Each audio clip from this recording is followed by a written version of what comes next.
आशु को आधा घंटा समझाने के बाद मैडम ने मुझे उसकी हेल्प करने को कहा और खुद बाहर चली गई। अब मैंने आशु के साथ बैठकर उसे कुछ फाइल्स वगैरह के बारे में बताया, क्योंकि उसे कंप्यूटर उसे थोड़ा बहुत ही आता था, जो भी उसने अभी तक कॉलेज में सीखा था। आज मैंने उसे माइक्रोसॉफ्ट ऑफिस के बारे में बताया और टाइप करने के लिए कुछ शॉर्टकट बताए। ये सब आशु ने ध्यान से सुना और अपने राइटिंग पैड में लिख लिया। जब मैं उठ के जाने लगा तो आशु ने मेरा हाथ चुपके से पकड़ लिया और मुझे खींच कर बिठा दिया। वो खुसफुसाती हुई बोली, कहाँ जा रहे हो आप? बैठो ना थोड़ी देर और। मैं भी बैठ गया, पर हम दोनों में कोई बात नहीं हो रही थी, बस एक दूसरे को देख रहे थे। आशु ने मेरा हाथ अपने हाथ में ले लिया था और उसके हाथों की तपिश मुझे मेरे ठंडे हाथों पर होने लगी थी। उसके होंठ थरथरा रहे थे और मेरा मन भी उन्हें चूमने को व्याकुल था। आज अगर ऑफिस नहीं होता तो हम दोनों मेरे घर पर एक दूसरे के पहलू में होते। यहाँ कोई एकांत जगह नहीं है जहाँ आप और मैं थोड़ा टाइम। आशु इतना कहते हुए रुक गई। मुझे उसका उतावलापन देखकर हंसी आ रही थी। जान, ये ऑफिस है मेरा, यहाँ ऐसा कुछ भी नहीं हो सकता, किसी ने देख लिया ना तो? ये सुनकर आशु का दिल टूट गया। अच्छा, चाय पियोगी? ये सुनकर आशु की आंखों में चमक आ गई। हम दोनों उठ के नीचे आए और मैंने आशु को मेरी वाली स्पेशल चाय पिलाई। हम अभी चाय पी ही रहे थे कि राखी आ गई। अच्छा जी, मेरे से चोरी छुपे चाय पी जा रही है, उसने हम दोनों को छेड़ते हुए कहा। मैंने सोचा कि आज अश्विनी जो को सागर वाली स्पेशल चाय पिलाई जाए, मैंने बात बनाते हुए कहा। वो तो बिना सिगरेट के पूरी नहीं होती। ये कहते हुए राखी ने चाय के साथ एक सिगरेट ली और कश लेकर मेरी तरफ बढ़ा दी। ये देखकर आशु हैरान हो गई। उसे लगा शायद मैंने उससे किया वादा तोड़ दिया है। सॉरी, मैंने छोड़ दी। मेरा जवाब सुनकर राखी हैरान हो गई। है, आप ही ने तो इलायची वाली चाय के साथ ये कॉम्बो बनाया था और अब खुद ही नहीं पी रहे।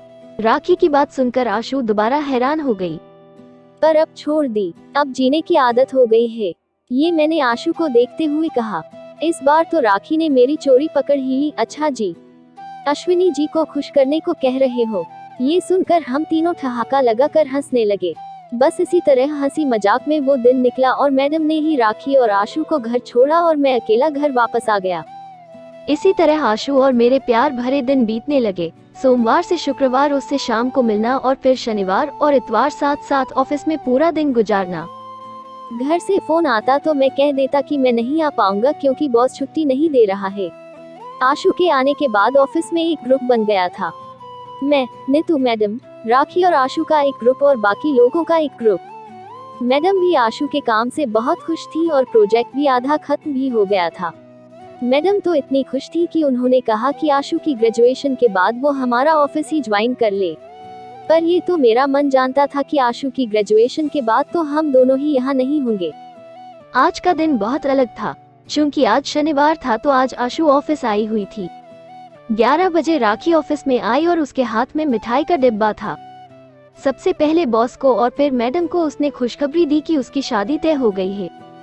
ऑफिस में सबका उसने मुंह मीठा कराया और मेरा नंबर आखिरी था। आशु से प्यार होने से पहले मैं राखी को बहुत पसंद करता था, पर कभी उससे काम के अलावा कोई बात नहीं की। हम दोनों ने जो भी थोड़ा बहुत खुल के बातें की वो सब राख के मुंबई मिलने के बाद था।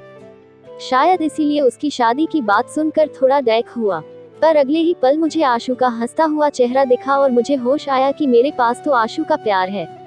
मन में खुशी थी इस बात की कि राखी की शादी हो रही है, पर डैक शायद इस बात का था कि पिछले कुछ दिनों में हम जो थोड़ा बहुत खुलकर बातें करने लगे थे वो अब कभी नहीं हो पाएगी। मैं अपना ये गम छुपाए हुए था, पर शायद आशु समझ चुकी थी। लंच में हम दोनों नीचे चाय पीने गए थे कि तभी आशु ने मुझे एक तरफ अकेले में आने को कहा। आशु, राखी वही लड़की है ना जिसे आप बहुत प्यार करते थे? मैं पसंद करता था। आशु, समझ सकती हूँ कि आपको कैसा लगा होगा आज। मैं, I am happy for her. Ashu, I know, but what about your inner wound? It must eating you from inside? मैं, it did hurt, but then I saw your beautiful smiling face and realized I have the most loving person with me. ये सुनकर आशु के गाल शर्म से लाल हो गए। आगे हम कुछ बातें करते उससे पहले ही राखी आ गई और उसकी और आशु की बातें शुरू हो गई। दोनों कपड़ों को लेकर कुछ बातें कर रही थी। मैंने आखिरी घूंट चाय का पिया और फिर वहाँ से निकल आया। वो पूरा दिन आशु मेरे आसपास मंडराती रही, किसी न किसी बहाने से मुझसे कुछ भी पूछने आती और मुझे हंसाती बुलाती रहती। उस दिन आशु को क्या सूझी कि उसने मैडम से जल्दी जाने की बात बोली। अब मैडम तो उसे घर छोड़ने के लिए निकलना चाहती थी क्योंकि उनको बॉस के सामने काम करना बिल्कुल पसंद नहीं था। बॉस हमेशा उन पर धौंस जमाते और काम करवाते रहते थे, इसलिए मैडम इसी फिराक में रहती कि कहीं न कहीं किसी न किसी बहाने से ऑफिस से निकल जाए। पर आशु ने बड़ी शातिर चाल चली। मैडम, वो मुझे आजाद बाग मार्केट जाना है। वहाँ आपकी कार कैसे जाएगी? वहाँ तो पार्किंग भी नहीं मिलती। आप अगर सर मेरी तरफ इशारे करते हुए से कह दे तो वो मुझे वहाँ छोड़ देंगे।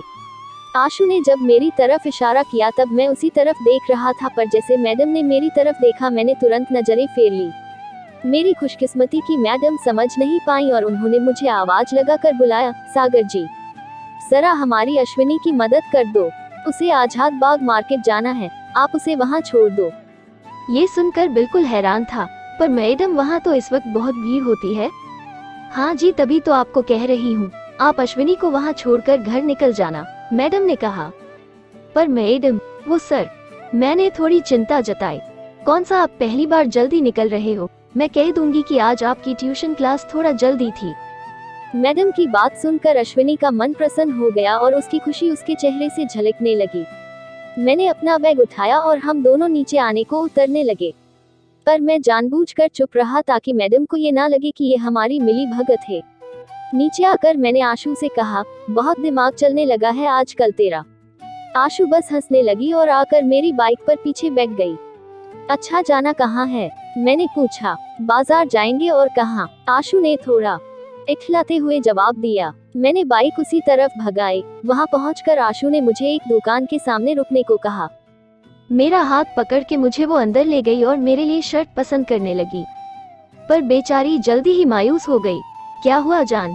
मैंने उससे प्यार से पूछा तो उसने बताया कि जो स्टिपेंड मिला था उससे वो मेरे लिए एक शर्ट लेना चाहती थी, पर शर्ट की कीमत 1200 से शुरू थी। अरे पगली, ये तो स्टिपेंड है, सैलरी थोड़े ही। जब सैलरी मिलेगी तब ले लेना शर्ट, अभी हम तेरे लिए कुछ बालियां खरीदते हैं। पर आशु का मन नहीं था, इसलिए मैंने उसे बहुत मस्का लगाया और उसके लिए मैंने बहुत सुंदर इमिटेशन वाली ज्वेलरी खरीदवाई। पैसे आशु ने ही दिए और अब वो बहुत खुश थी। पहली सैलरी जब मिलेगी ना तो आपके लिए मैं बिजनेस सूट खरीदूंगी, उसने मुझे चेताया और मैंने भी उसकी बात में हाँ मिला दी। उस दिन उसे मैंने ठीक 6 बजे उसके हॉस्टल छोड़ दिया और घर वापस आ गया। मन अब हल्का था और इसका सारा श्रेय आशु का जाता है। अगर वो मेरी जिंदगी में ना होती तो मैं अभी कहीं बैठकर दारू पी रहा होता। कुछ और दिन बीते और आखिर मेरा जन्मदिन आ गया, पर वो आया रविवार के दिन। शुक्रवार को ही आशु ने मुझे कह दिया था कि मैं रविवार की छुट्टी ले लूं, पर जब मैंने नीतू मैडम से छुट्टी मांगी तो उन्होंने कहा, सागर जी, रविवार को तो वीडियो कॉन्फ्रेंस है और हम सबको वही बैठना है और आप ही तो उन्हें ग्राफर्स और पीपीटी समझाओगे।